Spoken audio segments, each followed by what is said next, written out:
திருப்படல்கள் 111 2-7 மற்றும் 10 முடியே. ஆண்டவரின் செயல்கள் உயர்ந்தவை, அவற்றில் இன்பம் காண்போர் அனைவரும் அவற்றை ஆய்ந்துணர்வர்.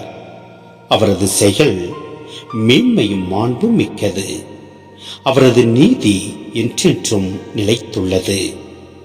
அவர் தம் வியத்தகு செயல்களை என்றும் நினைவில் நிலைக்க செய்துள்ளார். அருளும் இரக்கமும் உடையவர் ஆண்டவர். அவர் தமக்கு அஞ்சி நடப்போருக்கு உணவு அளிக்கின்றார். தமது உடன்படிக்கையை என்று நினைவில் கொள்கின்றார். வேற்றினத்தாரின் உரிமை சொத்தை தம் மக்களுக்கு அளித்தார். இவ்வாறு ஆற்றல் மிக்க தம் செயல்களை அவர்களுக்கு வெளிப்படுத்தினார். அவர் தம் ஆற்றல் மிகு செயல்கள் நம்பிக்கைக்குரியவை, நீதியானவை.